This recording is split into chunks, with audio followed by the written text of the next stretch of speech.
데스프루프 시작하겠습니다. 아, 예, 네. 좋습니다. 우선은 그냥 네. 뭐 시작하기 전에 네. 궁금해요. 여러분들 이 영화 어떠셨나요? 아, 저는 개인적으로 너무 좋았어요. 좋았어요? 그 뚜렷한 그 분명한 메시지. 근데 그 중간에 잔인한 장면들은 그 메시지를 강조하기 위한 하나의 그 테크닉적인 수단이었다. 네. 좋았다니까. 너무 좋았어요. 좀 잔인하고 그러진 않았어요. 잔인해도 좋았어요. 오히려 잔인해서 더 좋았던 것 같아요. 왜냐면 그 메시지가 권선징악이잖아요. 결국엔 네네. 악인이 마지막에 진짜 그렇게 막 두들겨 맞고 죽는 건데 그게 더 메시지가 더 부각되려면 어떤 그 쾌감이랄까 그런 게 느껴지려면 그 사람이 더욱더 잔인하게 그 피해자들한테 해야 되는 거죠. 네, 그렇죠. 근데 어쨌든 이게 허용이 되는 게 저는 영화적인 상황이기 때문에 가능하다. 영화적인 실제 일어난 일이 아니라 어떻게 보면 좀 과장돼서 표현하잖아요. 네네. 그 중간에 이제 차로 이제 들이받는 그 장면이 여러 번 반복해서 보여져요. 아, 네. 근데 일부러 그러는 거잖아요. 일부러 네, 이제 네. 반복해서 잔인하게 그 관객들이 한번 더 느껴봐라. 관객 그걸 보는 관객들은 더 경악을 하죠. 그래서 그걸 노렸다. 확실히 이 타란티노는 특징이 뭐냐면 의도성이 있어요. 모든 장면과 모든 것들이 특히나 이런 잔인한 장면을 부각하는 거는 어떤 의도를 갖고 하는 것일 텐데 확실히 의도가 먹혔던 것 같아요. 근데 그걸 너무 잔인해서 중간에 나가는 사람도 있겠지만 저 같은 경우에는 이게 영화적인 어떻게 보면 가상적인 상황이고 그런 곳에서 어떤 쾌감, 카타르시스를 느끼기에 좋았다. 네. 전 그렇습니다.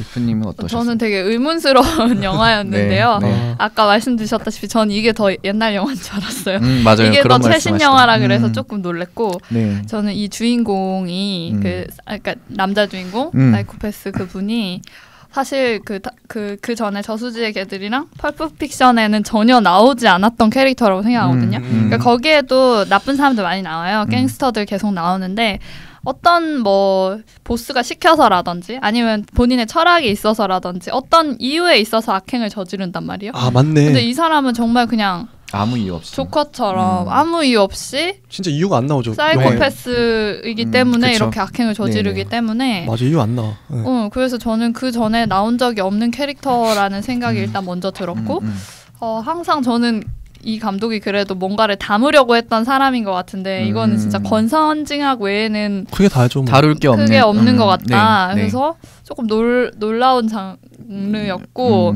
그러면서 좀 궁금했어요. 그래서 해석이 더 궁금한 영화예요. 네, 뭐 사실 해석이랑은 없고 그냥 제 기준에서 왜 이 영화를 만들려고 했는지에 대해서 궁금하더라고요. 저는 그래서 그것 위주로 한번 찾아보려고 했고 저는 우선 타란티노 감독님의 굉장한 팬인데요. 저도 사실 이 영화를 보고 좀 충격도 받고 이게 뭐 설마 쿠엔틴 감독님이 만드신 거야? 이런 생각이 들었어요. 요번에 처음 보신 거죠? 네, 처음 봤어요. 그리고 들었던 생각이 두 가지가 있는데 첫 번째는 이걸 보고 이즈님과 제가 추천을 드렸는데 이즈님과 이프님께 어떤 정서적인 문제가 생기면 어떨까 이 생각도 들었고 그렇게 생각할 수 있어요. 충분히. 그리고 병원비 내주시면 돼요. 트라우마에 시달리고 산재 처리하십시오. 그리고 아니 이음님이 이런 감독을 추천하다니 뭐 이음님 마음속에 뭐 사이코 기질이 있는 거 아니야 이런 오해를 자극할 수 있지 않을까 이런 걱정이 들었어요. 근데 그거는 제 생각에는 이 단일한 이 데스프루프만 만약에 우리가 보고 얘기했다면 그럴 가능성도 있는데 제가 변태 사이코일 수 있다 이런. 근데 이거 우리가 그래도 좋은 게 펄프 픽션도 보고 그다음에 저소지의 개들도 보고 이게 한 그 시대 그 만들어진 순으로 보니까 이게 통으로 다 보니까 다 이해가 되는 것 같아요. 뭐 맥락이 대충 이해가 가신다 이 말씀이시죠? 그러니까요. 뭐 저를 그렇게 생각하지 않으셨다고 하니까 다행이네요. 존중이니까 취향하겠습니다. 네. 아니라니까요. 아무튼 그만큼 영화가 굉장히 엽기적이기도 하고 엽기적이 진짜 잔인하기도 하고 뭐 특별히 준 메시지도 없어요. 또 어떻게 보면 또 야하기도 해요. 굉장히 야한 장면도 대사도 되게 저급하면서도 되게 외설적이고 저도 지금까지 본 쿠엔틴 영화 중에 이 데스프루프는 가장 B급에 가깝지 않나. 맞아요. C급. B급보다 더 가다. C급으로 하죠. 그럴 수도 있어. 실제로 쿠엔틴 타란티노도 자신이 만든 영화 중에 가장 최악이라고 했다고 그래요. 어떤 의미에서 최악인가요? 못 만들어서? 그러게 우리랑 현재 느끼고 있는 감정이 아마 비슷할 것 같아요. 뭐 다양한 이유가 있겠지만은 본인이 가장 불만족한 영화라고 못 만들었다 이런 거네 스스로. 뭐 사실 영화에 굉장한 애정을 갖고 계시는 분인데 아마 최악이라고 평했다니까 뭐 이런 말 있잖아요. 뭐 열 손가락 깨물어 안 아픈 손가락 없는데 아마 타란티노에게는 아픈 손가락이지 않을까 뭐 이런 생각이 들었어요. 근데 우선은 이 영화에도 우선은 만든 이유가 있을 거 아니에요. 있겠죠. 굉장히 놀라운 뒷 이야기가 있는데 이 이야기는 뭐 데스프루프의 줄거리나 뭐 영상 편집, 뭐 제작 동기 등을 이야기하면서 한번 말씀드려 볼게요. 네. 첫 번째 줄거리입니다. 이 영화 줄거리는 사실 굉장히 간단한데요. 뭐 한 문장으로 제가 한번 해보면은 그냥 변태적인 성욕으로 이유 없이 특수 제작된 차량으로 여자들을 죽이는 사이코패스 이야기. 그러다가 복수를 당하는 이야기. 뭐 이렇게 한 문장으로도 이야기가 가능합니다. 사실 타란티노 영화가 아무리 그 어나더 레벨의 B급 영화라고 하지만은 이 영화는 저는 개인적으로 그렇게 평가하지는 않아요. 이 B급 영화 그 자체라고 생각합니다. 혹시 이 영화 보시면서 데스프루프에 나오는 어떤 장면이나 대사, 혹시 뭐 어떤 미술 이런 부분에서 B급 영화 요소로 보이는 게 어떤 것들이 있었나요? 그게 그런 이 B급, 근데 B급과 A급의 구분이, B급이 그러니까 좀 저예산에 네. 좀 뭔가 A급에서 다루지 못할 만한 뭐 19금적인 요소들을 말하는 거죠. 선정적이거나 그쵸? 아니면 네. 뭐 잔인하거나 그런 게 좀 보였는데, 그러니까 이제 첫 번째의 그 희생자들 중에 여자분들 중에서 춤을 추는 장면이라든지 그런 건 좀 기존 대중영화에서 다루지 못한 어떤 되게 선정적인 장면이잖아요. 네네. 그런 것도 그렇고, 그 첫 번째 희생자들이 차 몰고 가다가 희생 당할 때 어떻게 보면 진짜 실제 이거 굳이 안 보여줘도 되는 장면을 되게 클로즈업해서 맞아. 그 보여준단 말이죠. 되게 잔인한 장면인데 다리도 막 다리가 그러니까 그런 것들을 보여준다든지 아니 그리고 이제 맨 마지막에 이제 이 악인이 응징을 당하는, 근데 발차기를 하고 그러는데 실제 그 다 맞는 걸 보여주잖아요. 네네. 어떻게 보면 웃기기도 하고 어떻게 보면 통쾌하기도 한 그런 장면들이 좀 B급스러운 요소들이지 않을까? 맞아요. 네. 저도 약간 맨 마지막에 여자 3명이서 삼각형으로 둘러싸고 이렇게 번갈아 가면서 계속 돌면서 때리는 장면이 네. 거의 이건 유튜브급이다. 네. 맞아. 계속 돌고 이렇게 때리면서 쓰러졌다. 그래서 The end. 약간 그 부분도 되게 일부러 이랬나 싶을 정도로 좀 B급 정서였고, 맞아요. 약간 회상할 때 뭐 흑백으로 넘어간다든지 그런 네. 장치들도 되게 예스럽잖아요. 맞아요. 일부러 좀 더 그런 촌스러운 연출을 맞아요. 많이 쓰신 것 같아요. 우선은 제가 본 것들은 우선 크게 이 영화의 소재를 나눠보면은 여자와 스턴트맨 마이크, 그러니까 살인마죠. 그리고 차라고 볼 수 있는데요. 우선 좀 저를 좀 선비라고 생각하실 수 있겠지만 여자들이 하는 내용들이 되게 의미가 없고 되게 저급한 용어들을 많이 해요. 일상의 용어들을 많이 하는 거죠. 그러니까 품위와는 좀 거리가 멀어 보이는데 여자들의 대화를 들어보면은 순간적인 쾌락을 좀 즐기는 것 같으며 대화 수준은 매우 가볍고 대화를 따라가다 보면은 그냥 우리가 흔히 날 것 그대로의 모습이 연상됩니다. 이런 것들이 저는 뭔가 A급, 흔히 그냥 B급, A급 나누면은 A급 영화에서는 모든 대사에 흔히 그냥 가볍게 넘어가는 경우가 없잖아요. 무슨 메시지를 전달하려고 하고 아니면 복선을 깔아놓기도 하고 뭐 이런 식인데 여기에는 그런 것들이 없습니다. 그냥 뭐 자기가 누구랑 뭐 잔내 마내 뭐 이런 것들로 시작해서 대마를 흡연하는 모습 뭐 이런 것들로 굉장히 B급적인 요소들을 많이 잘 보여준 것 같아요. 그리고 살인마인 스턴트맨 마이크도 그렇습니다.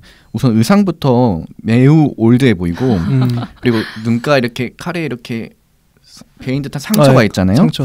이거 너무 고전적이고 뻔한 분장입니다. 살인마라고 하는. 그리고 여자들의 발을 훔쳐보는 변태적인 모습. 그리고 마지막에 여자들에게 잡혀가지고 질질 짜는 모습 등 보면은 이 살인마가 무서워 보이는 게 아니라 참 어떻게 보면 더럽기도 하고 볼품없어 보이는 맞아. 특징을 갖고 있어요. 우리 얼마 전에 다크나이트에서 나온 조커랑 비교해 보면은 비교되죠. 얼마나 비교가 됩니까? 비교되죠. 네, 그런 특징을 가지고 있고 마지막으로 차는 어떠세요? 차는 스포츠카 느낌도 아니고 뭔가 범퍼카 느낌도 나고요. 그리고 차 앞에 보면은 이렇게 해골 그림이 그려져 있고 앞에 이렇게 조그만 오리 캐릭터인데 그 되게 빠르게 지나가는 오리 캐릭터예요. 그 이름을 정확히 모르는데 그런 모습을 보면은 차 또한도 이거 뭔가 차량 추격신이라고 하면은 되게 멋있는 차량을 가지고 이렇게 액션을 할 것 같지만은 되게 허접스러워 보이는 뭔가 만화에서나 나올 법한 그런 디자인을 가진 차로서 영화를 풀어나가죠. 따라서 딱 이거 B급 영화 요소들을 충분히 갖추고 있다고 생각하는데 별 주제 없는 줄거리들과 볼품 없는 그 배역들로 B급 영화의 정석을 잘 보여줬다고 생각해요. 혹시 여러분들 이 영화 보시면서 가장 그래도 물론 C급 영화라고도 말씀하셨는데 가장 그래도 네. 인상 깊었던 장면이 어느 장면인가요? 가장 그래도 내 눈에는 참신한데 이런 느낌의 장면들? 그냥 얼핏 생각나는 거는 그 이제 스턴트 여자들을 쫓으러 가기 전에 여자 한 명을 이상하게 좀 꼬셔서 거기 조수석에 태우잖아요. 네. 근데 그 꼬실 때 자기 시선은 완전히 다른 데 가 있으면서도 되게 막 어떻게 막 말 잘해서 꼬시잖아요. 여자 한 명을. 근데 그때 막 이 차 뭐야? 뭐 여자가 막 차에 대해 관심 가지니까 네네. 차에 대해 되게 재밌게 설명을 했던 것 같아요. 이게 데스프루프라고 얘기하잖아요. 네. 그 차가 약간 데스프루프 차잖아요. 네, 그렇죠. 네. 그러니까 절대 사고 나거나 죽지 않는 차다. 네. 그래서 여자의 관심을 끄고 막 여자가 약간 관심을 실제로 보이면서 그러면서 차에 타게 되잖아요. 근데 그 장면이 전 좀 그러니까 그 부분이 대사가 되게 잘 만들었던 것 같아요. 그리고 거기에 대한 해석이 좀 궁금했어요. 해석이요? 그러니까 그 차가 데스프루프라고 네. 하잖아요. 근데 알고 보니까 그 운전자석만 데스프루프고 맞아. 웃겨요 그것도 참. 네. 조수석은 사실 안장도 네. 빠져있고 네. 엉망진창인데 그러니까 전체적으로 그 차의 어떤 메타포가 뭔지가 좀 궁금해요. 네. 뭐 제가 갑자기 전 생각지도 못한 질문이었는데요. 그래요? 네. 그 갑자기 드는 생각은 우선은 차량 자체가 데스프루프였고 사실 차량 전체가 아니라 그 운전석만 데스프루프였잖아요. 맞아. 그런데 사실 그 데스프루프 안에 있는 그 이제 살인자는 굉장히 그 안에서는 여자들을 약자로 보고 살인을 즐기는 변태 사이코입니다. 하지만은 나중에 이제 그 다른 무리의 여자들을 만났을 때 그 데스프루프부터 나오게 되잖아요. 그때부터 한없이 약자가 됩니다. 맞아요. 그래서 아무래도 그런 부분들이 이렇게 연결이 또 되는 것 같아요. 맞아. 그러니까 어떤 자기만의 공간에서 자기가 뭐 방구석 워리어처럼 자기만 공간에서 자기가 왕처럼 행동하지만은 사실상 굉장한 약자이고, 그렇구나. 뭐 별 볼 일 없는 사람들이라는 것, 그리고 약자들이 결국에는 강자인 줄 알았지만 약자를 벌하는 그런 메타포도 좀 있는 것 같습니다. 차 안에서만 데스프루프일 뿐이지 차 밖에서는 그냥 그냥 언제든 약자죠. 죽을 수 있는 약자.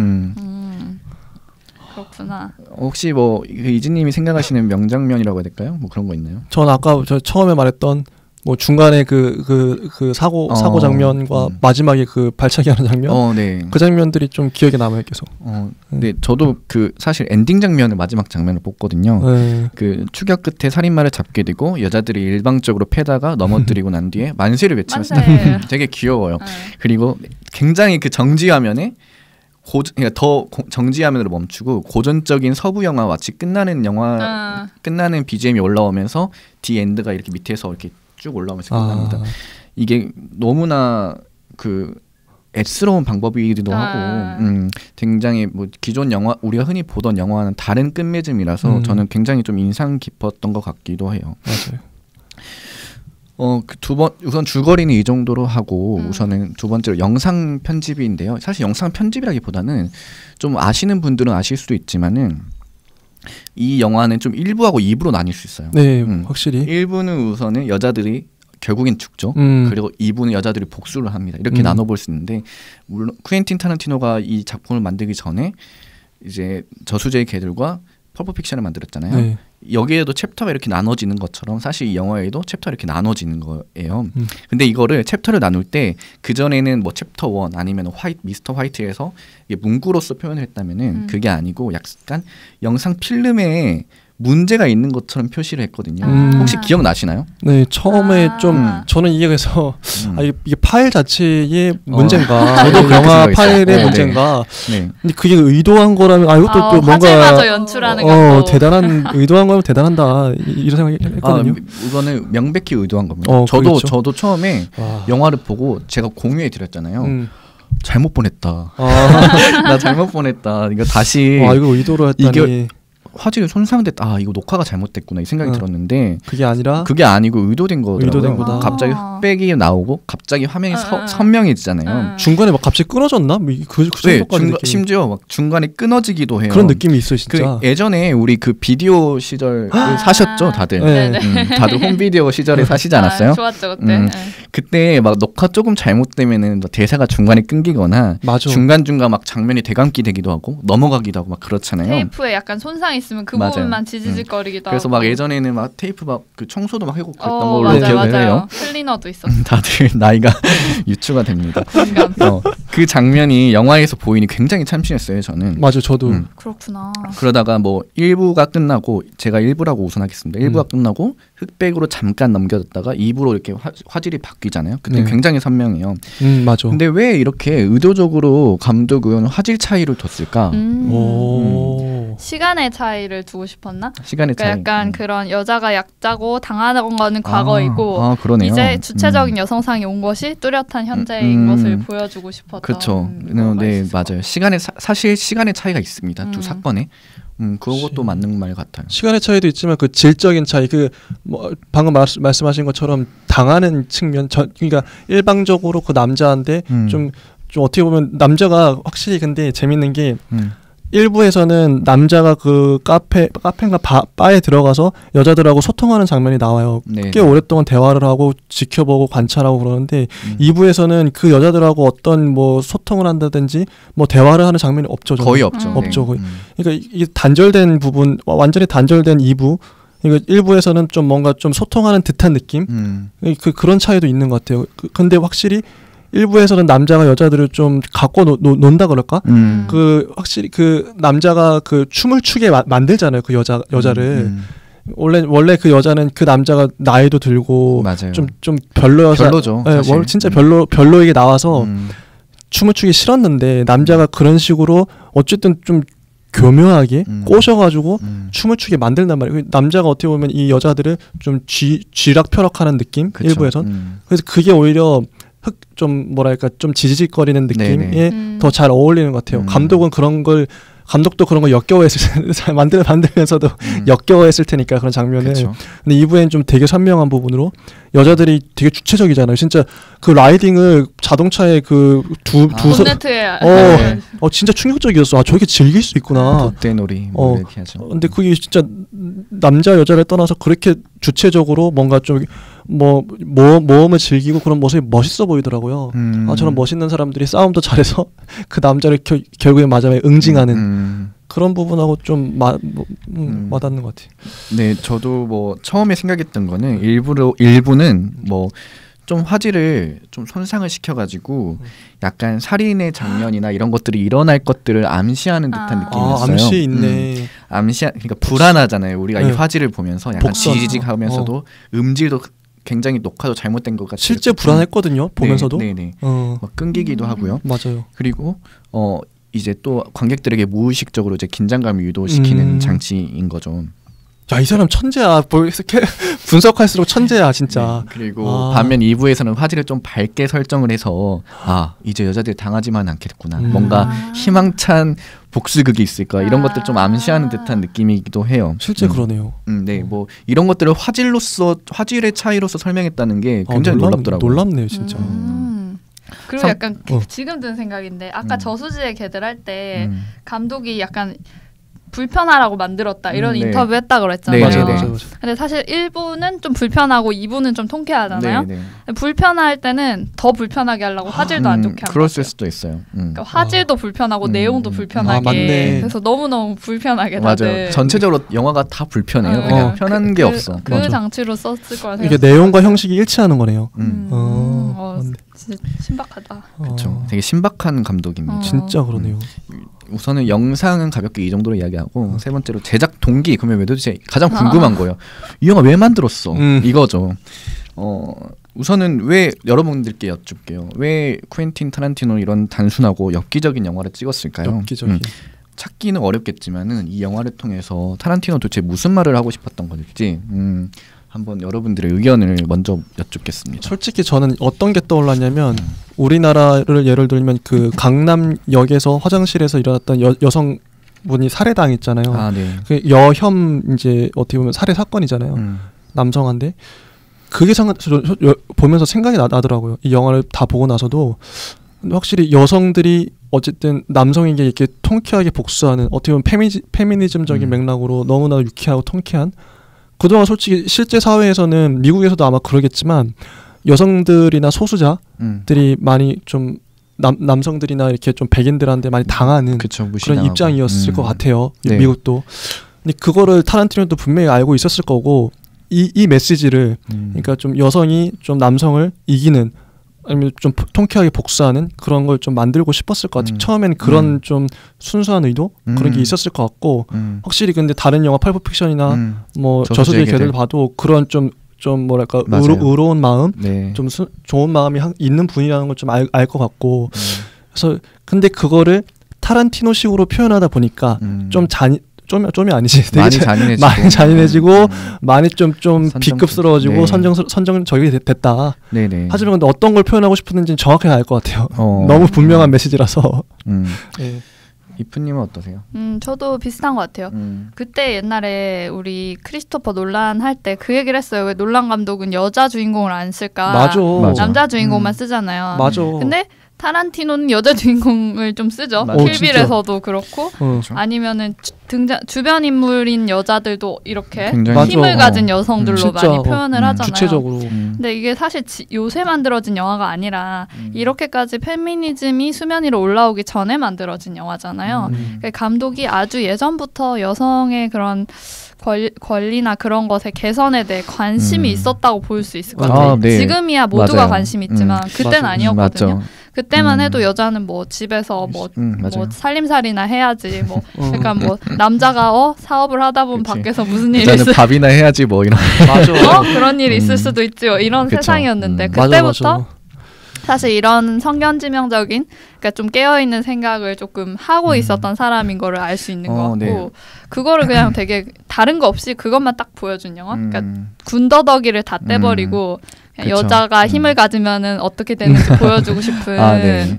그런 욕망을 조금 표현했던 게 아닐까. 전 그래서 더 좋았어요. 뭔가 복잡한 뭐 이걸 계산을 해야 되고 이걸 의미를 밝혀야 되고 펄프 픽션은 저한테 되게 어려운 영화였고 이 영화 같은 경우에는 되게 쉬운 영화? 네 맞습니다. 너무 그래서 어떻게 되게 심플하잖아요. 너무 좋았어요. 그래서 그런 면에서. 사실 그 이제 여자에 대해서 이야기가 나와가지고 하는 이야기인데 제가 아까 일부라고 하면 저수지의 개들입니다. 저수지의 개들에서도 말을 했지만은 어머니에 대한 굉장한 애정과 감사함이 있어요. 사실 어머님이 다 키웠고 이 영화라는 직업을 갖게 되는 이유도 어머니 때문이잖아요. 진짜 그러네. 그러다 보니까 여자에 대한 어떤 강인함을 잘 보여주고 싶었던 뭔가 연결된다. 그런 것들이 이제 잘 드러나는 작품이 데스프루프부터 어떻게 보면 시작인 거예요. 맞네. 그러니까 상당히 10년 정도가 지났잖아요. 펄프 픽션 이후로 그 점으로 시작해서 이제 킬빌 1, 킬빌 2로서 여자들이 강인한 존재라는 걸 잘 보여주는 게 아닌가 싶기도 하고 그리고 네 이제 주로 여자 배역으로 나오는 분이 이제 우만 서먼 나오잖아요. 사실 우만 서먼이 그 미국의 미투 운동을 불러일으키는 가장 첫 번째 주인공이었습니다. 진짜요? 네네. 제가 그분은 그 이제 어떻게 보면 피해자죠. 우만 서먼은 피해자인데 이제 피의자를 그 영화 되게 유명한 인사인데 미라맥스의 뭐 하비 와인스타인 맞아요 맞습니다. 와인스타인인데 와인스타인 되게 굉장히 사실 쿠엔틴 타란티노가 굉장히 친했어요. 쿠엔틴 타란티노 영화 다 미라맥스 거예요. 네네 맞아요. 그래서 굉장히 친하기도 했는데 이제 우만 서먼이 폭로를 하게 됩니다. 이 성적인 착취와 폭력 등의 행동을 어떻게 보면 되게 신기하죠. 연결이 되잖아요. 세상에 이 페미니즘을 의도하지는 않았겠지만은 어떻게 보면은 가장 선구자적인 느낌도 있는 것 같아요. 맞아요. 영화로서. 근데 킬빌을 무마 서먼이 찍었는데 자기 어떻게 보면 되게 그게 주체적인 여성을 찍었는데 또 그 성폭력을 당했으니까 얼마나 이게 열받기도 하고 억울하기도 하고 그게 더 있었을 것 같아요. 느낌이. 그래서 또 첫 번째로 또 발언할 수 있었을 것 같기도 하고. 굉장히 이런 우연성이지만은 자기 엄마의 강인함을 영화에 담은 거구나. 되게 감동적이다. 진짜 이게 더 애착이 가네요. 네. 진짜. 네, 아무튼 뭐 그런 백그라운드 이야기가 있습니다. 우선은 그렇고요. 저도 처음에는 이제 뭐 나름의 주제 의식을 찾자고 노력하면은 뭐 제도적인 경계에 갇혀 있으나 약자가 받은 고통에 대해 폭력은 폭력으로서 안 갚음하는 권선징악에 대한 깊은 고찰 뭐 이런 거 아니면은 우리가 이런 것을 보고 희열을 느끼는 우리들의 모습으로 폭력에 대한 인간의 숨겨진 카타르시스 뭐 이런 심오한 메시지를 전달한다고 생각했습니다만 깊네요. 뭐 그게 정답일 수도 있겠지만은 그게 아닐 수도 있죠. 우선은 쿠엔틴 타란티노는 영화를 이것저것 뒤섞는 걸 굉장히 좋아한다고 그래요. 오마주를 많이 하신다고 하시더라고요. 네, 맞아요. 오마주를 굉장히 많이 하는데 오마주. 아까 그 저수지의 개들도 그런 것처럼 여러 가지 섞었잖아요. 두 개의 이름을. 그런 것처럼 굉장히 자신의 영화에도 이것저것 섞으면서 되게 참신한 장면들이나 편집 기법들을 보여주는데요. 사실 이 영화에 여자들을 주 소재로 썼던 이유는 인터뷰에서 뭐라고 했냐면은 당시 본인과 친한 여자 지인들이 있었대요. 근데 자신은 이런 여자 지인들이 격없이 이야기하는 것들이 굉장히 흥미롭게 듣고 느꼈고 이러한 것들을 영화로서 만들고 싶다라는 동기를 느꼈다 그래요. 아, 대화하는 걸 관찰을 했구나. 네, 굉장히 친했다 그래요. 여자분들이랑. 그래서 쿠엔틴은 인터뷰에서 뭐 이런 말을 했어요. 자기들끼리의 우정을 가진 여자들을 그 모습 그대로 보여줄 수 있었다. 우리는 그들과 함께 재밌게 놀다가 그러면서 무슨 일이 벌어지는 것이다 라고 이 영화를 소개했습니다. 되게 놀랐던 거는 뭔가 잔인한 우리가 영화 스토리를 각본을 한다고 했을 때 영화 스토리를 생각한다고 했을 때 굉장히 잔인한 살인마를 우선 등장시켜 놓고 그에 대비되는 가장 반대쪽 척도에 있는 여자들을 생각했을 거라고 생각하는데 그게 아닌 거죠. 반대로 여성을 먼저 여자를 먼저 생각하고 놀라운데, 여자를 바탕으로 어떻게 이 이야기를 재밌게 풀어나갈 수 있을까 하다가 살인마 는 부가적으로 나온 거네요. 되게 역설인 거. 반대인데요. 진짜 우리 일반적인 상식하고는 다르네요. 여성이 중심이네 진짜. 네, 그렇죠. 그러니까 첫 번째 동기는 어떻게 보면은 자신의 친했던 여자들을 영화 소재로 삼고 싶었다는 것 하나입니다. 그 의도 자체도 너무 좋은데요. 그러니까 좀 끼워 맞춰지는 것 같아요. 사실 영화 모든 영화에서 되게 수다를 엄청 떠는데 그게 진짜? 사실 제가 보기엔 여자들이 떠는 수다에 가까워 보이거든요. 맞아요. 그게 자기 실제로 주변 사람들이 떠들었던 걸 그대로 가져온. 와, 대박이다. 실명을 밝히진 않았지만 와, 소름 돋는다. 자기와 가장 친했던 여자의 이야기를 인용을 했다 그래요. 그러니까 남자들보다 아무래도 여자들이 이렇게 수다를 잘 그런 쪽으로 많이 수다를 좀 재밌는 수다를 재밌는 막 쪽으로 떠니까? 하니까 그래서 타란티노가 그런 영향을 받아서 대화신도 잘 쓸 수 있는 그런 경험들이 그게 쉽게 놓치지 않는 것 같아요. 타란티노는. 그러니까 뭔가 이러한 생각 자체가 뭔가 참신하고 뭔가 우리 생각 바운더리 밖에 있는 사람 같은 느낌인 거예요. 진짜 그러네요. 그래서 뭔가 좀 참신하다는 생각이 들었습니다. 생각하는 게 구조가 우리랑 다른 것 같아요. 진짜 알면 알수록 이분은 좀 다르죠. 달라요 확실히. 그러면은 이제 네 번째로 제가 진짜 드리고 싶었던 뒷이야기. 좋아요. 기대되네요. 궁금하시나요? 우선은 영화에 대한 설명을 이 정도로 하고 데스프루프를 통해서 알아볼 수 있는 쿠엔틴 영화에 대한 뒷이야기를 한번 해보려고 해요. 여러분들도 현재까지 아직은 입문자라고 생각하겠습니다. 저는 입문자죠. 쿠엔틴 타란티노 작품 3가지를 보셨잖아요. 네. 그 어떤 공통점이 보이시나요? 공통점은 뭐 권선징악이라든지 네네. 약자에 대한 관심, 그리고 수다가 많이 나온다, 좀 잔인하고 자극적인 장면이 많이 나온다. 맞아요. 그리고 또 뭐 저쪽에 그 인간의 본성, 본질 이런 거에 관심이 많다. 이런 생각들. 리프님은 어떠신가요? 다 말해주신 것 같은데. 아니요, 하나 빨리 말하세요. 하나 더 있나요? 약자에 대한 관심, 약자에 대한 지속적인 관심이 있는 것 같아요. 오케이, 알겠습니다. 물론 다양한 특징, 여러분들이 말씀하신 것처럼 다양한 특징들이 있지만은 이게 현재 9개 영화를 제작을 했지만은 다 관통하는 내용들이요. 사실 이런 내용들. 약자로서 주인공을 삼고 그로서 권선징악. 그리고 내용이 단순합니다. 그리고 피의 복수. 피의 복수. 복수는 식을 때 아무튼 그런 말이 있는데 복수는 복수답게 하는 거죠. 그런 모습들이 잘 보입니다. 하지만 우선은 제가 생각했을 때 이 영화에서 알 수 있는 쿠엔틴 영화의 가장 큰 특징은 오마주 덩어리라는 거예요. 오마주. 쿠엔틴 영화 중에 특징 중 하나입니다.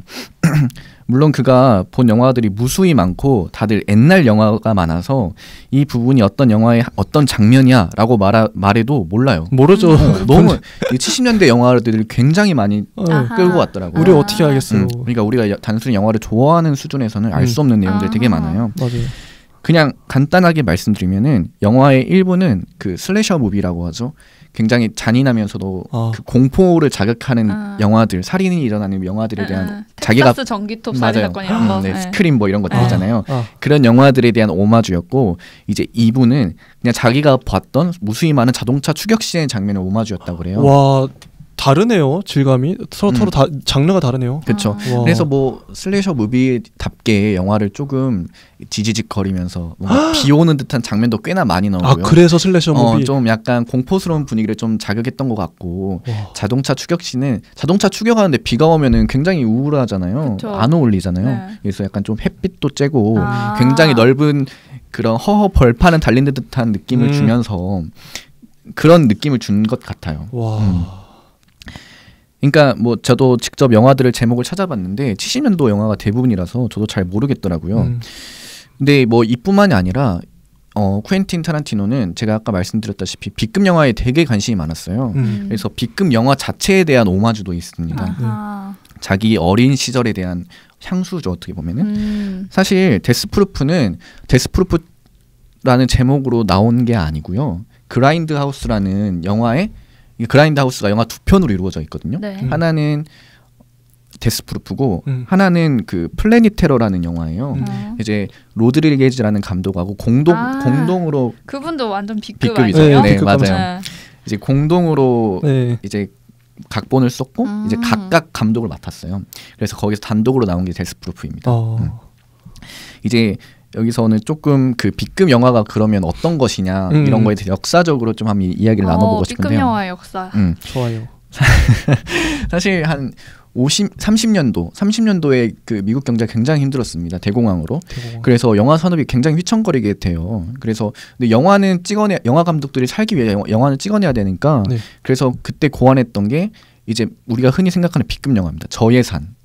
저예산으로 정말 다작을 하는 거죠. 그리고 최대한 자극적인 장면들. 우리가 흔히 그 불경기에는 립스틱이 잘 팔린다고 하잖아요. 뭔가 맞아. 강렬하면서도 그런 이미지를 획득하고 싶은 사람의 맞아. 욕구가 아마 그대로 반영이 되는 것 같아요. 그러면서 그런 문화가 일종의 자리 잡게 되고 이게 70년도에 되면은 이게 익스플로테이션 영화라는 게 유행을 하거든요. 이제 익스플로테이션 무비가 오늘날 흔히 말하는 B급 영화의 갈래예요. 특징도 똑같습니다. 당시 굉장히 저예산이었으면서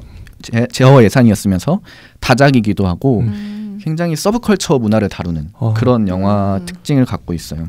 그러다 보니 당연히 어떻게 퀄리티는 당연히 떨어질 수밖에 없고 그러겠죠. 또 익스플로테이션이라는 의미 자체에서도 착취 뭐 이런 뜻을 갖고 있거든요. 상업적으로 개발하는 듯한. 그래서 돈을 목적으로 만든 영화다 보니까 어떻게 해서든지 돈을 많이 모아야 됐어요. 감독들이. 그러다 보니까 어떤 현상이 나오게 되냐면은 하나의 상영관에서 여러 편의 그런 B급 영화들을 계속 상영을 하는 거예요. 연속해서 계속 상영을 하는 거죠. 근데 그 자리에 쿠엔틴 타란티노가 있었던 거죠. 하루 종일 봤구나. 네. 그리고 그 영화를 상영하던 곳이 바로 그라인드 하우스라는 곳입니다. 영화관. 네, 영화관이 그라인드 이름이네. 그러니까 우리는 그런 문화도 없었고 그런 시대에 살지도 않았기 때문에 전혀 그 감성을 이해할 수 없다는 게 모르죠.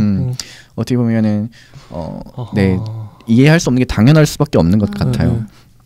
그렇기 때문에 그 일부에서는 영상이 끊기기도 하고, 그러니까 당시 그라인드하우스가 얼마나 좋은 시설을 갖고 있겠어요. 맞네. 영상 재생 기기도 구식이고 당연히 촬영 기술도 굉장히 떨어지니까 뭐 당연히 영상 중에 필름에서 비가 내린다거나 뭐 중요한 장면에 필름이 끊긴다거나 뭐 심지어는 뭐 편집이 잘못돼가지고 뭐 다른 영화가 갑자기 상영되기도 하고 뭐 그런 편집이 나왔다고 그래요. 그러니까 쿠엔틴 감독이 왜 1부와 2부의 편집 방식을 다르게 했는지에 대해서 좀 알 수 있는 대목입니다. 그러네요. 쿠엔틴은 실제 70년대 익스플로테이션 영화의 광팬이기도 했기 때문에 자신들이 오마주로 삼았던 영화들이 대부분 70년도 영화들이고 그리고 일종의 자신의 어릴 적 향수를 자신의 영화에 그대로 구현한 것 같았어요. 이 정도면은 쿠엔틴이 영화를 만드는 동기는 어떤 사회적인 메시지를 주는 것이 아니라 단순히 개인적인 오락, 유의성, 내가 본인이 생각하는 만족감? 영화에 대한 만족감? 추억이네, 추억. 자기 추억. 굉장히 어쨌든 1차원적인 영화 제작 동기인 것 같아요. 사실 우리도 무언가에 좀 의미를 담아서 말을 하려고 하면 굉장히 복잡해지잖아요. 어렵죠. 그렇지 않나요? 뭔가 애한테 직접적으로 말하면 애가 삐질 것 같고 돌려 말하면은 못 알아들을 것 그렇죠. 같고 못 알아들을 것 같기도 내 생각도 굉장히 복잡해져요. 사실 사람은 단순할수록 가장 와닿죠. 그러니까 복잡해지면 내용이 난해해지고 맞아. 본래의 의미가 옅어지면 그만큼 공감성은 또 떨어지는 것 같아요. 맞아. 그래서 뭐 아무리 이런 것들이 B급 영화의 오마주로 우리 그 데스프루프를 제작한 동기가 아닐까, 동기 중 하나가 아닐까 이런 생각이 들었습니다. 설득력이 있네요, 진짜. 그리고 뭐 마무리라기 하긴 그렇지만은 쿠엔틴이 그 부산 국제영화제에 한번 왔는데요. 뭐 이런 말을 했다고 해요. 나는 영화를 제작하는 학생이고 내가 죽는 날 졸업하는 것이다. 이런 말을 했다고요. 그럼 10편 찍고 끝낸다는 게 말이 안 되네. 그렇죠. 뭐 각본도 쓰시겠지만 그렇죠. 영화 더 찍으셔야지. 그러니까 영화에 진짜. 관련된 일은 계속 할 건데 자기는 현재 학생이다 이런 말을 했거든요. 그러니까 제가 들었던 생각은 저도 어릴 적에 갑자기 향수가 나더라고요. 향수가 떠올랐어. 맞아. 그래서 우리가 생각하는 영화는 쿠엔틴의 영화는 학생 시절의 일기장 같더라고요. 일기장. 우리도 학생 시절에 있었잖아요. 네. 꽤 오래됐지만 우리 나름의 귀여운 느낌으로 상상의 나래를 펼치면서 일기를 쓴 것처럼 쿠엔틴 타란티노도 같은 선상에서 영화를 바라보고 제작을 하는 것 같았어요. 뭔가 거기에 큰 의미를 부여하는 것도 물론 되게 가치 있는 일이지만은 이제 본인이 만들고 싶은 영화를, 그러니까 옛날에 대한 그런 향수와 본인이 봐왔던 영화에 대한 오마주를 바탕으로 영화를 제작하는 동기를 자신의 영화의 제작 동기로 만든 것이죠. 와. 그래서 이런 일기를 쓰고 있다고 생각하고 이제 이를 확인하는 것은 제 3자이자 관객인 우리가 될 겁니다. 네. 그래서 뭐 우리가 채점을 하는 건 우리가 되겠죠. 우선은 뭐 제가 생각하는 데스프루프를 통해서 쿠엔틴 타란티노가 들려주고 싶었던 내용은 한 이 정도인 것 같습니다. 뭐 의미 있는 메시지가 있는 것도 굉장히 가치 있는 일이지만은 자신이 어린 시절 이 영화에 뛰어들었던 계기를 잘 보여줬던 작품으로서 정말 간단하게 잘 보여줬던 영화였던 것 같습니다. 네네. 제가 얘기를 들어보니까 들으면 생각이 난 건데 1970년대를 살았던 그 동시대를 살았던 미국인들은 그 감성을 알 것 같아요. 네. 우리는 모르지만 그래서 미국인들이 이 영화를 봤을 때 그 스토리나 사연을 다 자기도 이미 어떻게 보면 미국의 국뽕이네. 국보죠. 국뽕이잖아. 그러니까 국뽕인데 이게 완전 우리나라도 지금 천만 영화 됐던 작품들 보면 명량이라든지 국제시장이라든지 이게 진짜 우리나라 사람이 아니면 이해할 수 없는 정서와 사연들 그게 다 녹아 들어가 있기 맞아요. 때문에 1000만 명이나 본 거잖아요. 그런 맥락에서 이것도 좀 볼 수 있겠네요. 사실 그 이제 우리가 9번째 영화인 원스 어폰 어 타임 인 할리우드도 한국 사람 잘 이해하지 못해요. 그 당시의 정서와 문화, 우린 모르죠. 미국 생활을 이해할 수 없으니까 잘 모르는데 미국에서는 굉장히 흥행했다 그래요. 그러니까 우리가 그 뭐 응답하라 맞아 응답하라 응답하라 시리즈를 보면 우리가 되게 옛날 생각이 나면서 되게 기분이 좋은 것처럼 진짜 아련하거든요. 그냥 그 향수를 자극하는 영화였던 거죠. 그거 향수를 즐기는 거죠, 그냥. 그래서 뭐 원스 어폰 어 타임 인 할리우드나 이런 영화 데스프루프 영화를 보고 실망하는 한국인들이 굉장히 많죠. 그 당시의 감성을 이해할 수 없으니까. 미국인이 응팔 보는 느낌인 거죠. 그렇죠. 맞네. 딱 그거야. 무슨 느낌이 들겠어요. 딱 그거야 진짜. 그러다 보니까 아무래도 한국에선 흥행이 좀 저조했고 그리고 또 이 영화도 이제 칸느 영화제에서 경쟁작으로 나왔던 작품인데요. 이번에 원스 어폰 어 타임 인 할리우드가 기생충에 완전 다 밀리지 않았나요? 그렇죠. 같이 나란히 노미네이트 되게 많이 됐는데 하필 기생충이 휩쓸어서 상훈이 좀 없었던 재밌는 게 봉준호 감독의 작품을 이분이 되게 좋아해요. 맞아요. 둘이 굉장히 좀 이렇게 서로 존중을 한다고 하더라고요. 괴물이나 뭐 살인의 추억이라든지 이런 작품을 자기가 지난 17년간 가장 잘 만든 영화 리스트에 뽑더라고요. 맞아요. 공동구역 JSA는 박찬욱 감독님인데 박찬욱 감독님 작품도 되게 좋아하고 올드보이 보고 울었다 그러더라고요. 쿠엔틴 타란티노가. 그러니까 그게 뭐냐면 그 사실 한국 영화가 유명해진 지 얼마 안 됐거든요. 아, 옛날에 그래요? JSA 이럴 때 솔직히 모르지. 어떤 서양인이 그걸 봤겠어요. 안 보지. 그러니까 진짜 영화를 많이 보는 사람인 맞아요. 걸 알 수 있어요. 아. 사실 그때는 우리가 제3세계 영화나 다름없거든요. 맞아요. 아, 그렇죠. 다 그쵸. 챙겨본 거죠. 우리가 어떻게 보면 뭐 인도네시아 영화라든지 지금 뭐 탄자니아 영화를 볼 수 있는 보고 와 하면서 인생 영화 막 이런 거 그러니까 그런 거잖아 느낌이. 와. 그러니까 그 이제 중국에서는 사실 원스 어폰 타임 인 할리우드가 개봉이 안 됐습니다. 그 이유는 이소룡을 이제 비하했다. 그 동양인 좀 희화 가볍게 말을 있어. 했다. 뭐 이런 건데 자존심 사실 상하지. 쿠엔틴 타란티노의 영화를 쭉 보면은 사실 그러려고 했던 게 그런 건 아니거든요. 아니겠죠. 네, 당시 미국인들이 이소룡을 바라봤던 시각을 그대로 나타낸 건데 마치 그거를 왜 동양인 비하해? 우리들의 아이돌인 이소룡을 왜 비하해? 이렇게 생각해서 뭐 개봉을 하지 않는 것도 문화를 이해하지 못해서 맞아. 뭐 그런 거라고 생각을 해요. 아 그리고 말씀하세요. 네. 그런 거 생각하면 되게 하이퍼 리얼리즘인 것 같아요. 작가 자체, 그러니까 감독 자체가. 약간 없는 얘기 한 적이 한 번도 없고 자기가 본 영화 그대로 따오고 자기가 들었던 수다 그대로 쓰고 이거 되게 중요한데 자기가 봤던 엄마의 모습 그대로 담고 그러니까 자기 머릿속에서 상상해가지고 뭐 없는 얘기를 써놓은 적이 없는 것 같아요. 아 진짜 그럴 수 있겠네. 계속해서 자기가 겪었던 삶의 맞아요. 경험만으로 토대로 영화를 만들어 왔던 것 같아요. 그쵸. 거의 다큐멘터리급인 거. 다큐멘터리를 그러니까 제조합해서 만들었는데 보는 사람은 저게 환타지인 줄 아는 거지. 그렇죠. 와 놀라운데 이거는. 뭐 그러기도 하고. 전 또 이 얘기도 한번 해보시죠. 지금 그 맥락에서 미국인들이 봤을 때는 이게 향수인데 좀 미국의 그런 문화를 모르는 우리나 아니면 제 3세계 뭐 그런 나라에서 봤을 때 그 70년대 문화를 재현한다는 거 그거는 우리한테는 또 신선함으로 다가오잖아요. 네. 그 부분도 있는 것 같아요. 우리가 이걸 봤을 때 되게 신선하다, 새롭다. 근데 그거는 뭐 자기가 했을 때는 과거의 반복이겠지만 우리한테는 반복이라기보다는 제일 처음 와닿는 뭔가 지금까지 없었던 느낌, 새로운 느낌인 거예요 이게.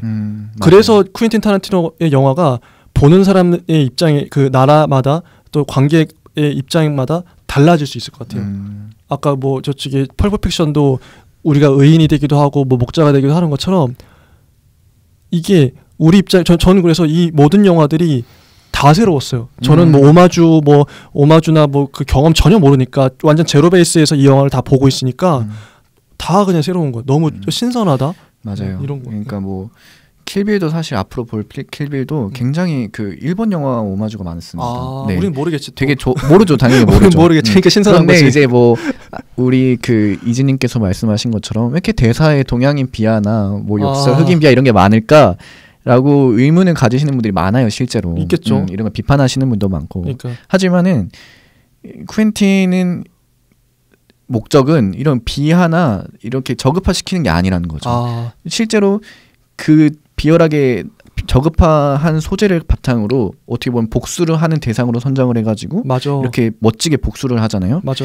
그런 거 보면은 이 사람의 그러니까 쿠엔틴 타란티노 영화에 대한 문화나 이런 이해력을 잘 바탕으로 이해력을 잘 있어야지 그 전반을 이해하는데 큰 도움이 되지 않을까. 오히려 아시안이나 흑인이나 여자를 너무 좋아해서 그렇게 하는 것 같아요. 그들을 너무 좋아해서. 비하하는 게 아니라 너무 좋아해서 제가 어떤 장면이 정확히 기억 안 나는데 저수지의 개들에서도 왜 그 동양인에 엄청 핫한 애 있잖아 이러면서 막 자기도 동양 여자를 좋아한다는 거 약간 보여주고 맞아요. 아까 뭐 그 펄프 픽션에서도 부치가 일부러 일본도 고르는 것도 보여주고 그러니까 그게 약간 좋아해서. 자기가 그거에 대한 컬처에 대한 관심이 있는 거를 보여준 것 같아. 근데 그게 당사자 입장에서는 비하처럼 들리는 수도 있겠지만 감독 본인은 자기가 다루고 거기에 나왔던 소재들이 다 개인적으로 자기가 좋아해서 차용한 것 같다. 그래서 저는 전혀 오히려 좀 좋게 봤거든요. 그리고 한 번 한국에 대한 언급도 한 번 있었죠. 맞아요. 그래요? 저수지의 개들이었나? 펄프 픽션에서 있었어. 이제 뭐 허니버니와 링고가 식사를 할 때 맞아. 한국 가게는 털면 안 된다. 말을 못 알아들으니까 맞아. 그 대사 나와요. 무슨 말인지 모른다. 근데 만약에 펄프 픽션만 본 한국인이라면은 그 대사 나와. 동양인 비하 이렇게 생각할 수 그건 아닌데. 그게 동양에 대한 관심인 것 같아요. 애정이죠. 애정. 그래서 사실 약간 어릴 때 자기 좋아하는 사람 더 괴롭히잖아요. 맞아. 그런 마음인 것 같다. 라는 거 느껴졌어요. 진짜 이 쿠엔틴 타란티노는 1970년대 미국 문화, 미국의 그 문화가 만들어낸 문화의 아들인 것 같은 느낌도 들고. 네, 맞아요. 수만 편의 영화를 봤다니까. 영화가 이 사람의 곧 삶인 거잖아요. 그 영화를 그대로 녹여내서 또 다른 영화를 자기 영화를 창조해내는데 진짜 그 문화를 존경하고 그 문화에 대한 향수, 애정 이 모든 것들이 결합돼서 영화를 농축해가지고 나오는 이 작품들인 것 같기도 하고. 네, 그렇습니다. 놀랍네요. 데스프루프가 굉장히 뭐 의미 없을 수도 있지만은 한편으로 문화사적으로 굉장히 의미 있는 작품이 될 수도 있다. 뭐 이 정도만 짚고 넘어가면 될 것 같습니다. 그리고 저는 또 이제 하나의 예술론이기도 한데 제가 갖고 있는 지론 중에 하나가 예술가가 되기 위해서는 일단은 최대한 많은 작품을 봐야 된다고 생각해요. 네. 뭐 영화 감독이 되려면 영화를 최대한 많이 봐야 되고 소설가가 되려면 소설가를 최대한 많이 봐야 되는데 당연하죠. 네. 그런 저의 이상향 어떻게 보면 이상향이 가장 잘 어울리는 감독이 이 쿠엔틴 타란티노 아닐까 싶어요. 오로지 진짜 어떤 교육도 정규 교육도 안 받고 진짜 아까 중졸이라 그랬나요? 그 학력도 되게 낮은데 네. 영화만 봐가지고 이렇게 만들어내는 거잖아요. 네. 놀라운 것 같아요. 네, 더 존경스럽고 잘 됐으면 진짜 잘 됐긴 하지만 이런 분들이 더 많아졌으면 좋겠다. 네, 맞습니다. 그런 생각이 들어요. 네, 저는 뭐 이 정도로 봤고 다음 주에는 저희 킬빌 1, 2랑 또 뭐 하죠? 이제 장고가 될 것 같아요. 장고였나요? 네, 장고. 장고 진짜 기대돼요. 바스타즈가 먼저인가요? 모르겠네요. 장고가 먼저였나? 그다음에 바스터즈랑 바스터즈가 헤이트풀 에이시죠. 그다음에 원스 어폰 어 타임 인 할리우드가 될 것 같아요. 그거 다 명작이잖아요. 너무 기대됩니다. 다음 주에는 그렇게 될 것 같고요. 오늘은 이 정도로 맞춰도 될까요? 네, 알겠습니다. 너무 재밌었어요. 네. 저도 너무 좋았어요. 오늘. 네, 그럼 다음 주는 더 재밌는 이야기를 가지고 오도록 하겠습니다. 네, 그러면 마무리하시죠. 여기서 맞춰볼까요? 당신의 삶에 조금씩 스며드는 영화 채널 시네브로였습니다. 감사합니다. 감사합니다. 네, 감사합니다.